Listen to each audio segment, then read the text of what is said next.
Joint ventures. Right बच्चे, last session में MNCs करने के बाद आज का जो टॉपिक रहेगा आपको बहुत इजी समझ में आएगा, कोरिलेट कर पाएंगे। But there is still a difference between a MNC and a joint venture. So joint venture को डीपली समझना है, क्वेश्चन आएगा, कैसे लिखना है, सब कुछ आपके सामने है, नोट्स बनाइए, because ultimately you have to score good marks.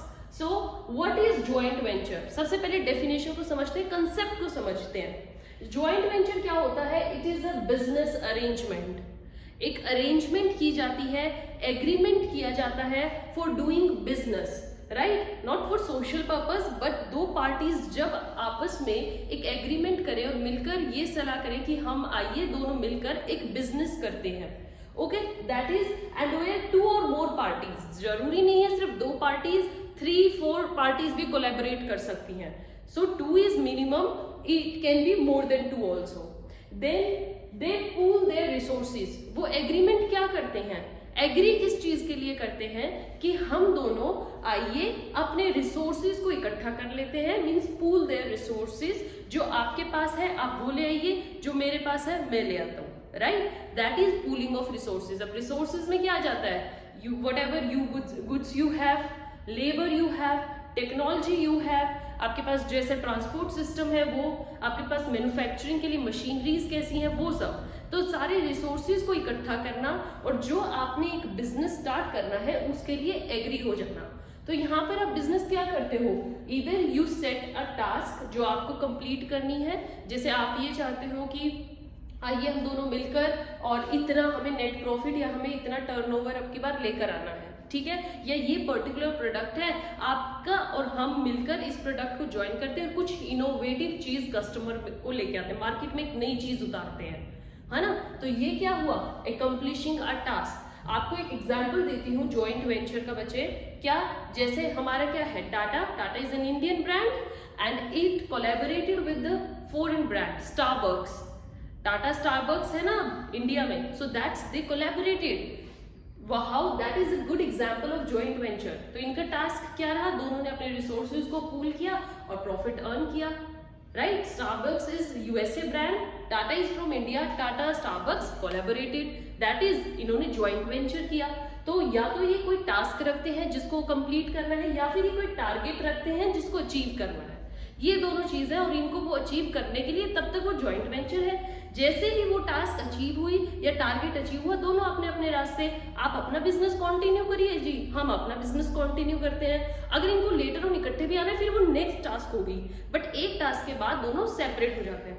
Alright, then is a new project और अ कंटिन्यूइंग एक्टिविटी। या तो जो उनका बिजनेस चल रहा है उसी बिजनेस को आगे करना है, या फिर अपना अपना बिजनेस सेपरेट रखते हैं, हम एक न्यू एक्टिविटी करेंगे या न्यू प्रोजेक्ट लेकर आएंगे, उस पे काम करना है। तो जॉइंट वेंचर में क्या होता है? It is a kind of business arrangement in which 2 और more parties agree to pool their resources to accomplish a task or to achieve a target, right? It is a new project or it can be a continuing activity, right बच्चे। अब क्या बात आती है कि बहुत बच्चे इस कंफ्यूजन में भी होंगे कि मैम जो स्टार्टिंग में पैसा लगाएंगे वो कौन लगाएगा, या फिर जो लास्ट में प्रॉफिट या लॉस आएगा उसको कैसे डिस्ट्रीब्यूट करेंगे। सो जॉइंट वेंचर्स में there is sharing of profit and loss and all the cost.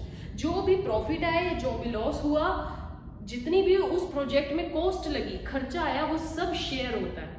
उनकी रेशियोज अलग हो सकती है, कोई 60% करे, कोई 40%, it could be anything, but share होगा, right. So there is sharing, क्योंकि दोनों ने जब कोलैबोरेट किया तो ऑब्वियसली वो शेयर भी करेंगे। ऐसा तो नहीं है कि पार्टी एंजॉय करती रहेगी। सो वो जॉइंट वेंचर क्या हुआ? Next, that's a separate activity. जो आपका खुद का बिजनेस है, सपोज कीजिए वो आपका चलता रहेगा, टाटा जिस चीज में डील कर रहे हैं वो चलता रहेगा, स्टारबक्स जिस चीज में डील कर रही है वो चलता रहेगा। बट जब ये कोलैबोरेट कर रहे हैं तो that will be a separate activity. आप उसको अपनी एक्टिविटी के साथ मर्ज नहीं करेंगे, right. So that is a joint venture. I hope आपको ये टर्म अच्छे से समझ में आई है, इसका मीनिंग क्या है, जॉइंट वेंचर कैसे होता है। एक एग्जाम्पल मैंने दे दिया, आप भी कुछ एग्जाम्पल सोचिए, जैसे जैसे मेरे दिमाग में आते जाएंगे मैं आपको बताती जाऊंगी, right. So now it's a reasons to form joint venture. क्यों ये कंसेप्ट मार्केट में आया, या ऐसे क्या फैक्टर्स थे कि लोग चाहते थे कि हमें जॉइंट वेंचर करना है, हमें कोलैबोरेट करना है, हमें किसी के साथ मिलना है। इंडिया में भी बहुत इंडियन कंपनीज के भी बहुत कोलैबोरेशन है। आपने देखा हो बीच में आया था वोडाफोन आइडिया, दोनों कंपनीज मिल गई थी, Vodafone and Idea, that was a joint venture. So the very first is to combine resources, right. दोनों इसलिए आती हैं कि हम अपने रिसोर्सेज को जोड़ते हैं, राइट। रिसोर्सेज कैसे, राइट। एक कंपनी है, उसका मैन्युफैक्चरिंग प्रोसेस बहुत दमदार है, वो मैन्युफैक्चरिंग में बहुत अच्छी है, और एक कंपनी है जो कि डिस्ट्रीब्यूशन चैनल बहुत अच्छा है, वो डिस्ट्रीब्यूशन चैनल में बहुत एक्सप्लोरिश कर चुकी है या बहुत ज्यादा टारगेट्स अचीव कर चुकी है। तो क्या होगा, दोनों ही मिल जाएंगे, एक का मैन्युफैक्चरिंग और एक का डिस्ट्रीब्यूशन, और जो उनके जो भी टारगेट्स होंगे वो तो बहुत हायर लेवल पे हो जाएंगे, right. So that is they combine resources. Second reason is to reduce the cost. By chance एक टारगेट है या कोई टास्क है जिसपे बहुत ज्यादा खर्चा आना है, आप अकेले उसको नहीं कर पाओगे, आपको चाहिए कि मेरे साथ कोई ऐसी पार्टी आकर ज्वाइन करे जो मेरे साथ उस कॉस्ट को शेयर कर ले।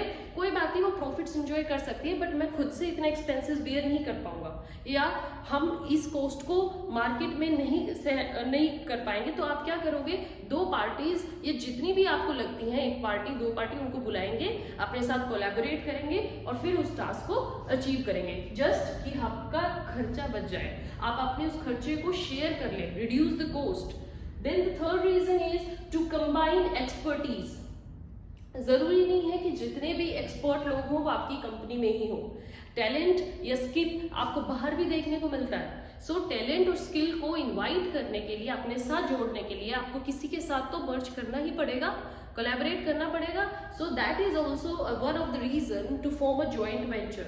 आप टैलेंट, स्किल, एक्सपर्ट लोगों को बुलाना चाहते हो एक टास्क को अचीव करने के लिए, तो आपको जॉइंट वेंचर के लिए जाना पड़ेगा। Next is to enter the foreign markets. Very true. आप देखिए, इंडिविजुअली फॉरेन मार्केट में अपना बिजनेस लगाएंगे तो बहुत कम चांसेस हैं कि आप जल्दी से उस मार्केट में ग्रो कर पाएंगे, वेरी लो चांसेस। बट अगर आप किसी फॉरेन कंपनी या वहां की ऑलरेडी सेटअप बिजनेस के साथ ज्वाइंट वेंचर कर लेंगे या मर्ज करेंगे, उनके साथ कोलैबोरेट करेंगे, तो आपको उस मार्केट की धीरे धीरे नॉलेज भी आ जाएगी, वहां के लोगों को आप समझेंगे, वहां के एनवायरनमेंट के साथ अडेप्ट हो जाएंगे। सो आप फॉरेन मार्केट में इजीली अपना बेस सेटअप कर लेंगे। One of the best reason to make joint ventures with the foreign companies, right बच्चे। The next reason is to share risk. Obviously risk factor always go with business activities. बिल्कुल starting में जब हमने syllabus start किया था तो मैंने बताया था रिस्क और बिजनेस इकट्ठा चलता है। जितना बिजनेस में रिस्क लेना चाहोगे उतनी चांसेस है आपके प्रॉफिट बढ़ने के। सो रिस्क फैक्टर तो होगा, बट कहीं ना कहीं अगर आपको ज्यादा प्रॉफिट एंजॉय करना है तो ज्यादा रिस्क भी होगा। उस रिस्क को डिवाइड करने के लिए भी ज्वाइंट वेंचर में काफी लोग आते हैं। सो रिस्क को अगर आप शेयर कर लोगे तो एक चांस ये रहेगा कि एटलीस्ट अगर लॉस हुआ तो मेरा ज्यादा नहीं होगा, है ना, रिस्क सब में डिवाइड हो जाएगा। So one of the reasons to form joint venture. तो ये कुछ ऐसे रीजंस थे जब पार्टीज ज्वाइंट वेंचर में एंटर करती हैं। बट क्या होता है बच्चे, अगर आप एक सही पार्टी के साथ एंटर कर रहे हैं या आपने अपने रिसोर्सेज एक बेस्ट पार्टी के साथ लगा दिए तो आपका ज्वाइंट वेंचर बहुत अच्छा जाएगा। It will expand with great base. But इसका नेक्स्ट फेज भी होगा क्या, कि अगर आपका जिस पार्टी के साथ कोलैबोरेशन हुआ है, ज्वाइंट वेंचर हुआ है, अगर उनके साथ आपके डिफरेंसेस आ जाते हैं, है ना, सपोज कीजिए आप उनके साथ अपने आइडियाज मैच नहीं कर पाते हैं, तो उतने ही चांसेस है कि आपका जो भी ज्वाइंट वेंचर के लिए टास्क थी या टारगेट था वो कभी अचीव नहीं हो पाएगा, राइट। आप वो चीज इंजॉय ही नहीं कर पाओगे जो आपने ऑलरेडी सेटअप कर दी है। तो इसके कुछ डिसएडवांटेज भी है जिसको आपको माइंड में हमेशा रख के चलना है। क्या, फर्स्ट लैक ऑफ कम्युनिकेशन। कई बार क्या होते हैं, दो पार्टीज में डिफरेंसेस की वजह से कम्युनिकेशन उस तौर पे नहीं हो पाते जो आप खुद की कंपनी में करते हो। आप खुद की कंपनी में जैसे मैनेजर से डील करते हो, एम्प्लॉइज से डील करते हो, वर्कर से डील करते हो, आप दूसरी कंपनी के मैनेजर्स, डायरेक्टर्स या फिर वहां के वर्कर्स के साथ वैसे डील नहीं कर पाओगे। So lack of communication is one of the factors कि ज्वाइंट वेंचर्स इतने सक्सेसफुल नहीं होते हैं। Next is clash of interest. Might be जिस टारगेट के लिए आप दोनों पार्टीज इकट्ठी आई हैं, एक पार्टी का इंटरेस्ट कुछ और हो और एक पार्टी का इंटरेस्ट कुछ और हो, है ना। एक पार्टी सिर्फ इतना सोच रही है कि ठीक है हम फॉरेन मार्केट में बस एंटर कर जाएं, दैट्स इनफ, और एक पार्टी ये सोच रही है नहीं हमें फॉरेन मार्केट में एंटर करके अपने प्रोडक्ट को बिल्कुल वहां के लोगों को अडेप्ट करवाना है। सो इंटरेस्ट दोनों पार्टीज का अगर डिफरेंट होगा तभी भी आप वो जो टारगेट्स अचीव कर पाए वो नहीं सेट कर पाएंगे, because you will have different ideas, different interest at that time. The next is resources not distributed equally. जरूरी नहीं है कि जब भी आप कोलैबोरेशन में आए तो 50-50% ही हो, नेवर एवर। आप जो रिसोर्सेज पूल अप करते हो, कई बार ऐसा होता है कि एक पार्टी मेजॉरिटी ऑफ रिसोर्सेज देती है और एक पार्टी बहुत कम, या फिर उसमें डिफरेंसेस ये हो कि आपने मैन्युफैक्चरिंग प्रोसेस के लिए दिया है, जैसे मैंने आपको बताया था एक डिस्ट्रीब्यूशन चैनल में दिया है। सो manufacturing process by chance downfall पे चला जाए और डिस्ट्रीब्यूशन चैनल बहुत हाई है तो आपके रिसोर्सेज इक्वली डिवाइडेड नहीं है, तो जब लेटर ऑन प्रॉफिट्स या लॉस होंगे तो जिसका डिस्ट्रीब्यूशन चैनल ऑलरेडी इतना अच्छा कर रहा था उसको फिर भी लॉस फेस करना पड़ेगा। तो इसका मतलब ज्वाइंट वेंचर में आके उसको तो डबल रिस्क हुआ ना। सो दैट्स व्हाई बच्चे ज्वाइंट वेंचर के हमेशा डिसएडवांटेजेस को भी माइंड में लेकर चलना है। Obviously it have a good reason behind why we come in joint ventures, but always take these points in your mind. Joint venture topic इसके साथ आपका खत्म होता है।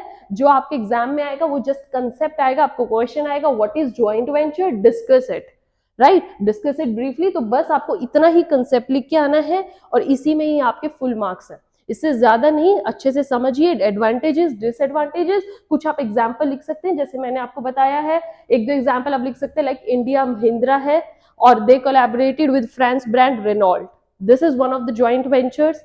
सो ऐसे ही नासा और गूगल ने कोलैबोरेट होकर क्या टारगेट अचीव किया था, गूगल अर्थ, राइट, उसको बनाना। इंडिया में मैंने आपको वोडाफोन आइडिया बताया है। तो कुछ ऐसे ब्रांड्स हैं, एग्जाम्पल लिख के आएंगे तो एग्जामिनर को पता चलता है कि आपको ब्रीफली नॉलेज है, आपको पता चल रहा है कि आप किस टॉपिक के बारे में लिख रहे हो, राइट। सो ये कुछ पॉइंट्स हैं, इनको अच्छे से समझिए, अच्छे से नोट्स बनाइए। Continue your classes with me, keep watching, keep sharing and stay tuned for the next session. Till then, have a good day. Thank you.